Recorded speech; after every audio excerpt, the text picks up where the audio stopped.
Ferguson. Good evening. Doctors around the nation are about to join the election campaign, warning the government's Medicare rebate freeze will cost patients up to $20 per visit. Bill Shorten says it shows Malcolm Turnbull can't be trusted on health, but he wouldn't say if he'd do anything different. Politics can be ugly, but Bill Shorten chose the stunning New South Wales North Coast You've got a perfect day. to announce The Labor government will make sure that every Australian child of primary school age learns to swim. $41 million for a national Learn to Swim program. What's the temperature of the water then? About 24 degrees at the moment, so it's glorious. But the Labor leader is still in hot water on his boat turn-back policy. Certainly there's indecision around your asylum policy, which everybody gets distressed about. Under blue skies, he was pressed to rule out any power deal with the Greens in a hung parliament. Yes, I rule it out. I don't buy it. I simply don't buy it. You'll see both parties making a pitch to the Greens and Independents. Our hugging Prime Minister There he is. cuddled young Noah Davies in Sydney. The 3-year-old is a type 1 diabetes sufferer who might benefit from the government funding continuous glucose monitors. This is a great example of using the latest technology connected to smartphones to make sure that children can live normal lives. This, as a separate health issue, begins to give the Turnbull campaign some grief. The AMA has begun rolling out its national fight against the government's decision to extend Labor's freeze on the Medicare rebate. Practices are realistically not going to be able to absorb the freeze any longer. So who does pay? The patients are going to be out of pocket at least an extra $10, and in most cases it's probably more likely to be $20. You cannot trust Mr Turnbull's coalition on Medicare. So would a shortened government remove the freeze Labor introduced? We won't be finalising our Medicare rebate policy today. Prime Minister Turnbull's campaign now moves to Perth. Here we go. Give us a look this way, won't you? Bill Shorten says he's giving it all he's got. Labor are the underdogs in this election, but we are giving it a red-hot go. He's in hometown Melbourne as campaign week 2 begins. Tim Lester, 7 News. It lacked the glamour of past election launches, but Tony Abbott was still treated like a celebrity at his old surf club today. The former Prime Minister was there to launch his bid to stay on as the local MP. It had the look and feel of an American presidential rally.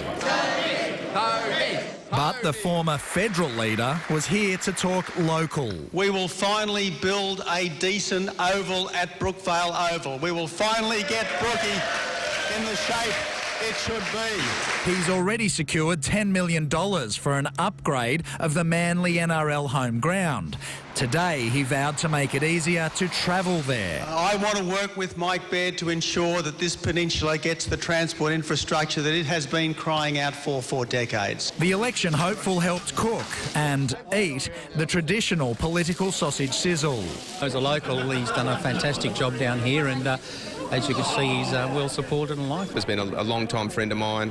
He's a very good man that's done great service, not just to his community, but the country.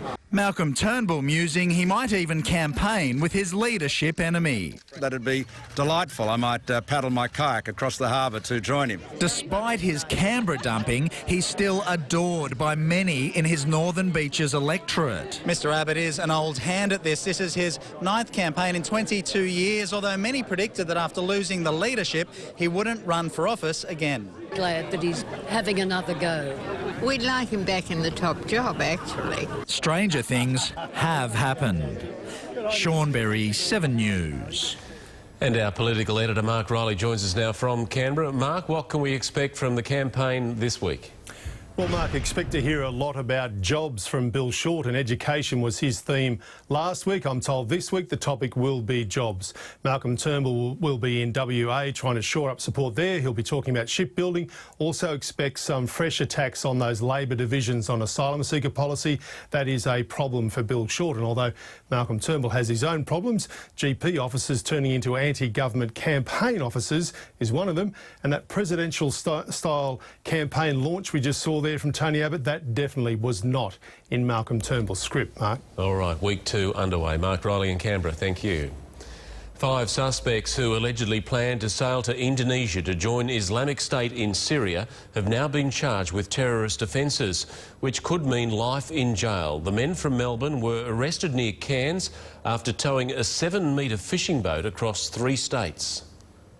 It was allegedly meant to be a one-way trip to Syria, but instead the 5 terror suspects who'd planned to sail out of the country are facing life behind bars. It's not to be taken lightly. It's a crime carrying a penalty of life imprisonment after all. Last night, the Melbourne men, including Islamic preacher Musa Sarantonio, were charged with foreign incursion offences. That is the crime that is committed when people travel from Australia to participate in a civil war or terrorist war fighting overseas. They're very difficult offences to prove, though. You're proving intent, and that's not so hard to do when you've picked up guys with Turkish help in Turkey on the way to Syria.